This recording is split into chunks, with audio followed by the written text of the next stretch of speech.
Hello, do you know? Oops.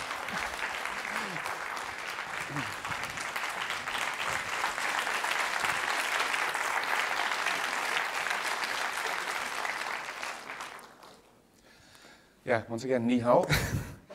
Sorry, I don't speak any Chinese. Yeah, first of all, I have to say I feel very honored to be here. I think 2 hours is a very, very, very short time to talk about how to make a movie. I think, how many days do you have the lectures? 3? 2 days? 3? 3 days is probably not a long time. I think a whole lifetime is not enough time to learn everything you want to learn about movies. Actually, that's one of the good things about movie making, because you learn all the time. And I think if I'm 80 years old one day, I think I still gonna learn a lot about how to make a movie. I think in general talking about making movies is a bit complicated because there are so many rules that it's really hard to say where to start with. I'm a director. I have a bit of a different background than other directors, so that probably might so that's why I will probably tell the story or certain things a bit different than other directors. I mean, I think the 2 most important things if you want to become a director one day, but first of all, you need a lot of experience, and I think it is very, very helpful for a director, for an upcoming director, if you want to learn how to become a director, to spend as much time as possible on stage, on the set. So I think all that experience is going to help you a lot when you want to talk to your team, when you want to talk to actors. So whenever you have the opportunity to spend time on set, do that.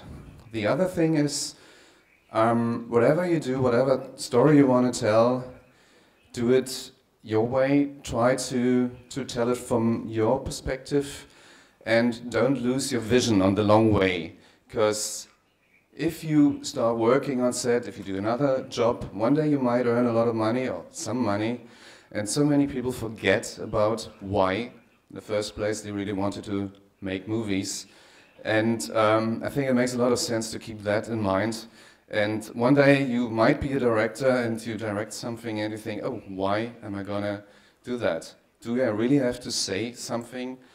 I read a lot of scripts, 2 years ago I won the Academy Award, and I had a funny discussion with my agents, because I read a script and I said, yeah, the script is okay, but it doesn't mean anything.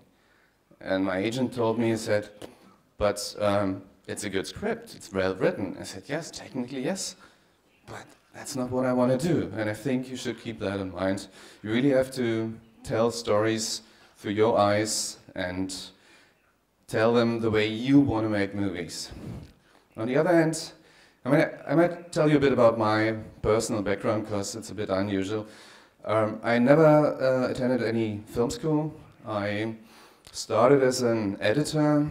I worked for about 8 years as the first AD, assistant director. I wrote a couple of screenplays, and well, finally I produced one of Germany's most successful TV series for 2 years. And so I have a lot of experience. I really know how to run a set. I know a lot about post-production. And yes, I know a bit about financing a film. So this background is probably unusual and different to someone who starts his career at film school. On the other hand, whenever I did all these jobs, I did my own movies. 10 years ago, I founded my own production company, a very little one. Produced, well, directed a couple of commercials to pay my bills, actually. And I did the movies I really want to do. So I did 5 or 6 short films, And one short film, in the end of the day, really won the Academy Award. Did any one of you ever did a short film? Great.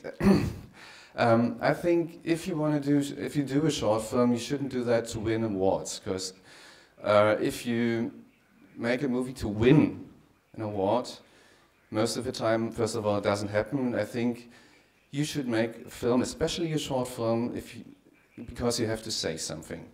And I might come back to that quite a few times, because I think it's the most important thing.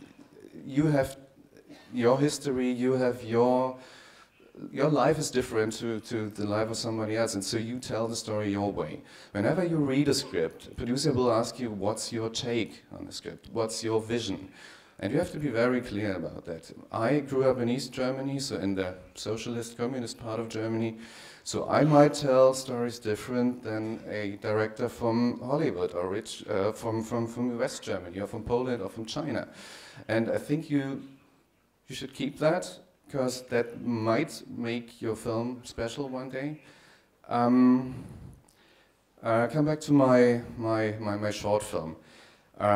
Again, I didn't do it to win an award. I did it because I wanted to tell this story.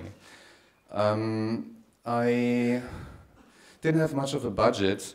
I mean, you know what a low-budget film is, a no-budget film. For me, it was even worse, because the short films I did were, I don't know if that term really exists, I call it a my-budget film, because I had to pay for most of the bills on my own. And if you do that, if you invest so much time and energy on a project, you really have to do something you want to do, and people will notice that in the end of the day. I'm an Academy member now, and last year I attended, so I think they had about 60 or 70 entries for the Academy Awards, and some of those movies are really like just made for the Academy. And I really have to tell you, those films will never ever win. Because, again, make the movie, tell the story you want to tell. I'd like to tell you a bit about the production process. I don't know your background, it might be different for all of you. So, yeah, let's start with something very basic. You heard Barry this afternoon. And, I mean, the whole production process has 4 steps, 4 stages. It starts with the script development. I think some directors, for some sort of reason, forget about this step, because I think that's the most important thing. Developing a good script. Next step is the pre-production. I'll come back to that more detailed in a bit. After that, you go to principal photography, to the actual shooting of the film. From my perspective, that's the fun part. I really like that the most. But if you don't do your homework, if you have a bad script, if you don't spend enough time on pre-production, you might have a lot of problems doing photography, actually shooting the movie. And the 4th step is, well, you might know that, is the post-production. Some people say, okay, we can fix certain things in a post, but in the end of the day, it comes back to story. It's all about the story. It's about your vision, secondly, and about how to make a movie within a certain time. You've got a schedule. You've got just a few days, and use these days to make that movie happen. So talking about script development, I don't say script writing here, because as a director, you can write scripts. I think it's a challenge to direct your own script, and the way it works in the industry is it's very often like that you get a script, you read it, very often it's junk, you say, okay, I'm not interested. Sometimes you have a script and you think, okay, that's good, it's a good story, it's a good plot, I like the characters, the genre is something that appeals to me, but I'd like to tell the story a bit differently, because I have a different vision. I don't like this and this character so much. So you start to work with the writer. you should tell the writer, okay, I want some changes. And what happens very often is a writer starts to include your vision, and you might end up with a script and you say, okay, it's 50% what you want, and it's not what he wanted in the beginning anymore. So this process of script development very, very often destroys a script. So you have a good idea in the beginning, and even this process can be even worse. So you have a few ideas. The writer tries to include these ideas. The producer says, no, it's not a good script anymore, so they hire a new one. And he's trying to write something new in it. And this process can go on and on and on, and in the end you have a script that's completely different to the original script. And not many producers are brave enough to say, okay, let's go to the original idea. Actually, that was the story we wanted to tell. And that's why script development is actually the most important thing in the film business, because the best way to avoid all this kind of trouble is to collaborate with the writer very, very early. The best way, in a perfect world, it should be always like this, is to, if a writer comes around and says, okay, I've got an outline, I've got a treatment, a producer says, okay, do you want to direct it? Work very, very closely with the writer. Tell him what you want, add your ideas, so you can skip all that very, very time-consuming and most of the time, this process I was telling you about, if you collaborate with the writer very, very early. So I think that's not the case all the time, and it's almost a miracle that you get a script and you say, okay, this is 100% what I want to do. Some minor adjustments are not a problem, but if you rewrite and rewrite and rewrite a script, and well, sometimes you fall out. You as a director say, well, that's not the story I want to do anymore, so the producer brings in a new director. So poor writer has to start again and again. And again, you can avoid that. If you have the chance to collaborate with a writer, you can really, really avoid that. And that saves you a lot of time and makes the script better and makes it your script at the same time when the writer is still writing. So that's why it's called script development and not only script writing. And well, you all heard Barry, and well, he wrote a script, and that was one of the few miracles when I just wrote a script and I thought, well, I read it and I thought, okay, that's perfect. But again, try to add your ideas as early as possible.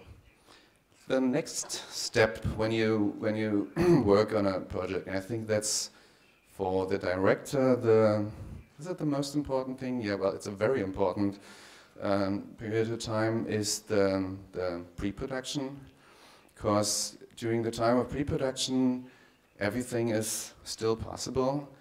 If you organize, if you schedule your ideas, if you have a good production manager, a good first AD, lots of things can still happen. Once you shoot, most of the time it is too late. So if you have certain ideas, you really have to communicate these ideas very, very early.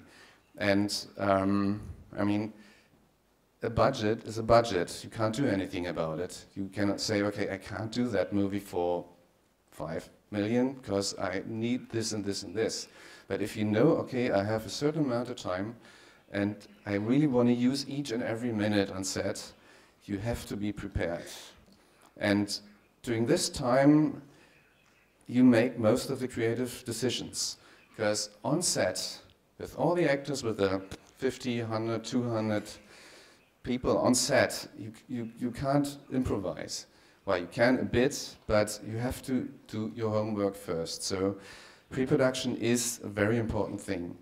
And if you sleep, like he is sleeping during pre-production, you waste a hell lot of opportunities. Do you know how much time do you have for like shooting a feature, a 90-minute movie? Does anyone know? All right. 2 months, all right.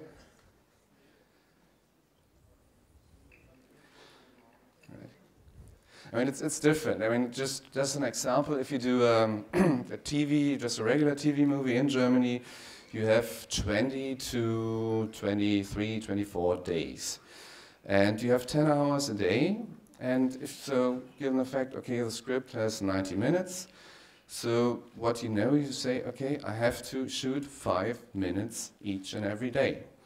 So telling your people what you want, and you have to be able, and that's why I was talking about experience and how to run a set, you have to tell your team, your crew, what you want.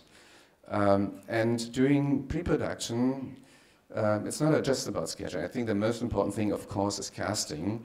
But I think you know about that. If you really find the right actors, you have a much better film in the end. But I'm talking about the everyday work as a director, and so the second most important thing is to pick the right team.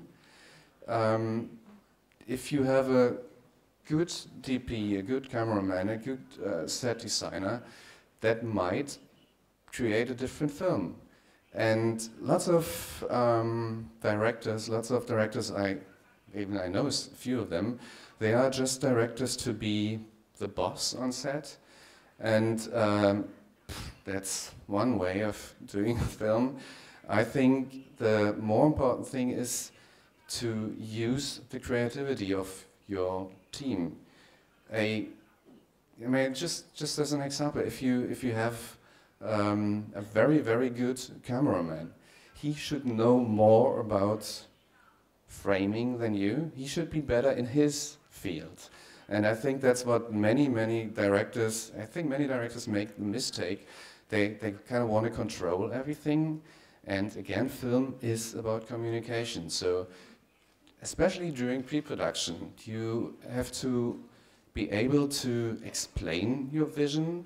You have to tell your costume designer what you think about costume is a very good example, because I have to admit, I don't know much about costume. A costume designer should know far more than I about costume. But I know my characters, I know the style, the temperature of the movie, so that's what I have to explain to my costume designer. She or he, they can add something. And I think that's what movie making is about. It's about motivating people, it's about listening to them, and still do your movie. I mean, it's your vision, it's the movie you want to do, and you have your idea. But each and every one in your crew is, in his particular field, much better than you are.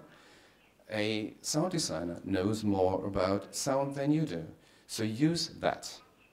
I think it's a very important thing to include all that knowledge, and it's not just that you say, oh, I'm the big boss, do this shot exactly like this. Okay, you can do it like this and this and this, but in the end of the day, if you tell a cameraman to do that shot like this, why aren't you doing it on your own? He has probably something better, and I think you should use that, even though you are under big pressure when you shoot the movie. That's why, again, you really have to fix all this. You really have to think about all of that during pre-production. That's where you can talk about your ideas. Talking about schedule again.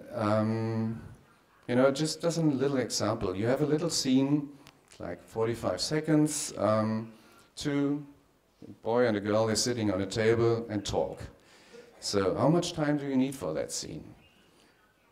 It could be just 1 hour, because you do it in a close-up, and a wide shot, or just one shot. That's possible.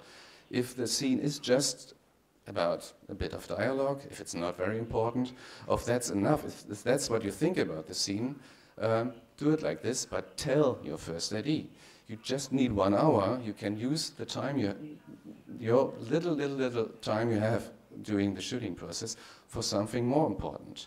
On the other hand, if you think, okay, this is a very important moment of the movie, I want to tell it very differently. I want to start with a close-up of a little ant. Everybody should know about it before you start shooting. That's why, again, pre-production is so important. That if you say, okay, there's a lot of tension between the two, and you tell that story with a steady cam so that everything is moving and shake, you need more time for that. If you want to start with the close-up, just an example of that end, the DOP needs different lenses. You can't do that with the stuff you use if you just shoot the dialogue. So maybe that very little scene can take much longer. So you say, I need 5 hours for that very moment of the movie because it's a very, very important scene and I want to tell the story like this.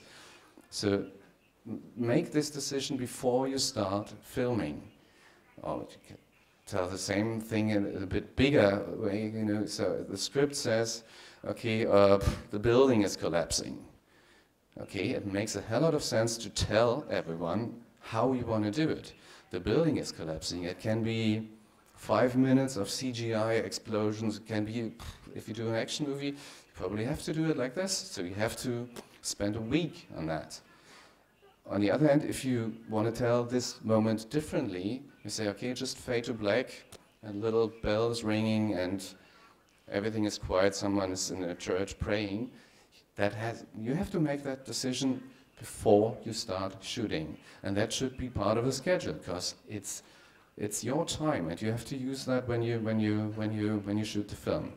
So actually what I was talking about is actually the third stage of the process, and again, that's the one I like the most. It's the actual principle of photography, the filming, and I think like being in front of 100 people, it's about communication. You have to be the leader, but you have to be able to communicate your ideas. I worked as a producer, and I had to hire directors, and you know, some of them they have great things in their mind. They know what they probably know what they want, but they're not able to tell. And I mean, if you talk to the sound designer and tell him, yeah, I want the costumes like that, that probably doesn't lead to anything. You really have to explain what you want to do, and you have to do that again before you start shooting. Working with extras, with actors, I think it's almost the same, because you can be the boss and say, okay, you enter the stage from here, you sit down, deliver your lines. That might be okay, but an actor might be able to add something more to the scene and said, okay, what about like, oh, I'm sitting there, I'm sitting in front of the stage, I'm just standing in the dark and do my lines there. If you are well prepared, if you have done your homework during pre-production, you probably can do it like this, if it's better. So the work of a director is a very thin line. It's using the creativity of everybody else, but in the end of the day, it's your movie. You have to have your vision, you have to tell people what you want, and that collaboration makes a good movie. That's what I really believe, and that's why I really enjoy filmmaking, and because it is about it's about working together, and it can be a wonderful process, it can be a disaster sometimes. And these directors I told you about who have something in their mind and don't communicate it. I remember when I was a producer, after 2 days of photography, they come to you and say, oh, you have to fire the cameraman and the first AD. For some sort of reason, they always start with the first AD and the cameraman. But in the end of the day, it's their fault. They haven't said what they want. So again, you have to communicate, you have to, each and every detail has to be prepared, then you can do it. You can make almost everything within a certain budget. And I might come back to my short film in a bit.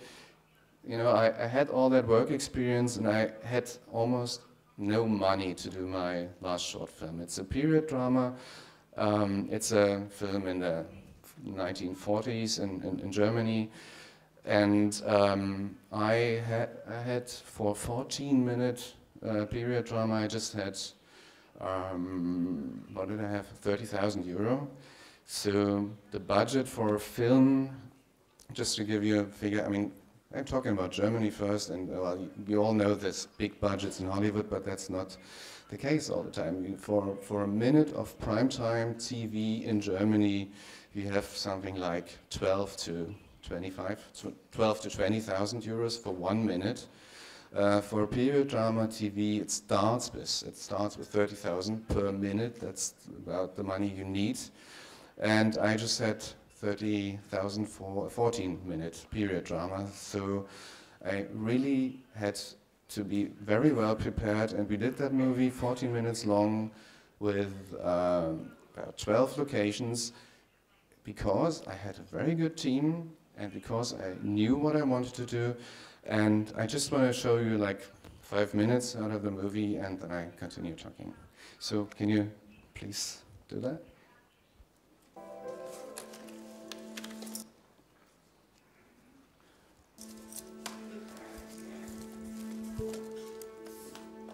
Warum darf ich denn nicht mit dem Spielzeugland? Weil das viel zu weit weg ist. Das ist mir aber egal. Außerdem sind dort die Teddybären riesengroß. Größer als Paulchen? Viel größer. Viel, viel größer. Komm, leg dich hin.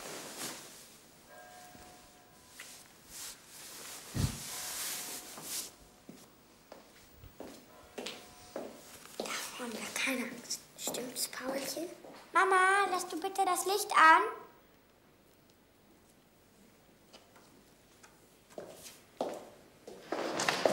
Stehen bleiben! Stehen bleiben! Judensau! Wieso, mein Kind? Ja, Hatzi. Wo ist denn dein Sternchen? Hm? Wo dein Stern ist!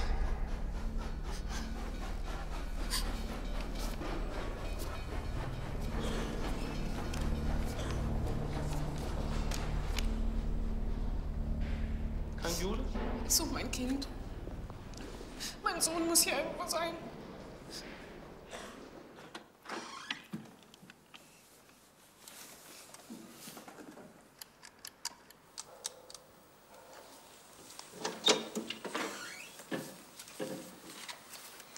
Warum hast du mir nicht gesagt, dass ihr verreist? Vergessen. Jedenfalls komme ich mit euch mit ins Spielzeugland. Das geht aber nicht. Wir sind auch Blutsbrüder. Wir haben uns doch geschworen, dass wir immer zusammenhalten. Ich nehme noch die Noten mit. Dann können wir üben, wann immer wir wollen.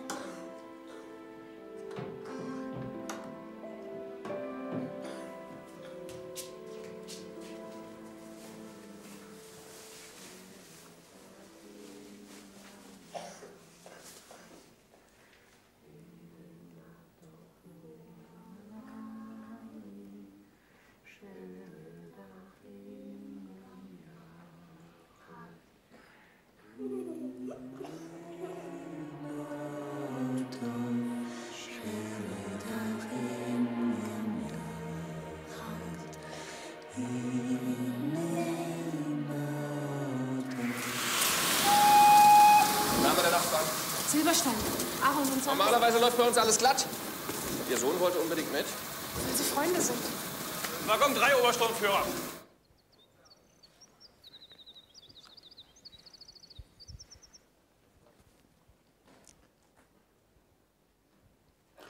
Right, that was just a little bit of the movie, just to give you an impression. Well, again, we shot it in just 5 days with almost no budget, and of course there are bigger budgets. I mean, a decent movie, well, I talked about TV movies. You have 20 to 25. For a feature, you might have 30 to 40. For a big Hollywood movie, it goes up to 90, 100 days of principal photography. I mean, for an action movie, you've got lots of, 3 different stages at the same time. But again, make your homework, be prepared. Somebody said, I just read that somewhere, well, famous director, I don't know who it was, he said, okay, all you need as a director is a good script, good first assistant director, and a chair.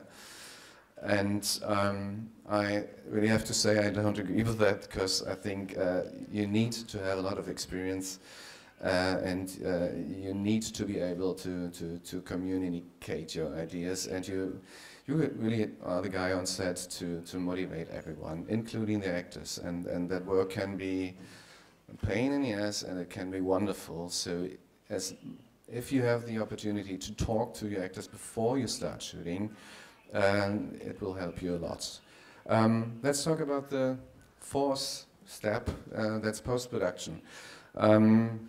Yes, I worked as an editor, and you guys probably know you can change film completely during post-production. I mean, the biggest creative input, apart from the editing, is the music. So if you, I mean, a friend of mine is a composer, and they called him a while ago and they said, oh yeah, we did that movie. Actually, we wanted to do a drama, and we changed our mind. Can you make that funny now? So they called him to add funny music to a drama, to make a comedy out of it. And that can happen. I mean, if you're not working close enough with the composer, and sometimes decisions in terms of music and of editing are on the end of a producer. But if you have the chance to be around, be very careful, and again, motivate your people. Tell them and use their knowledge. A composer knows more about music than you, but you know what you want to do. So what you do during editing is, most of the time you have a temp track. So you use source music, you use classical music, you use bits and pieces just to create the right feeling, to create some like a little, the atmosphere you want to have in the end. But if you don't have enough time for music and post-production, which is very often the case, a composer can only like copy that and say, okay, I do something almost similar to that, and the rights are cleared now. And I don't think that's the way it should be. And what I did when I did my last movie, during editing, I gave the composer little scenes, some like sequences of the movie, so he could start very early, and so he could use his music already during the editing. And that's very helpful, because normally you've got picture lock and you can't change anything with the editing. And that's a very tough thing when you add the music later. So sometimes you've got a very, very great leitmotif, a very great moment in the music, but unfortunately that scene has only 15 seconds. So if you collaborate with the composer early, it might be helpful well, you can still edit a certain scene. Okay, well, this is a big moment. Let's make it a bit longer. You have all the footage. And yeah, I think that's well, post-production is important. Sound design is very important. I mean, 50% of the movie is sound. I mean, Richard Anderson probably told you more about it, because he's a very great sound designer, and I think lots of directors don't know enough about sound. Of course, a sound designer is better when he works on sound. He knows more about that. But just be open to what they have to say, because sound is a very important thing. And if you want to have a good movie in the end, you have to use, I mean, sound effects are, and the more time you have, and the earlier you start to communicate your ideas and to hear from them what they have in mind, the better your movie is going to be. Yeah, I think it's time for some questions. I think in a couple of years, maybe one of you guys will be here, and yeah, good luck for your future. And yeah, whenever you have questions, please ask them.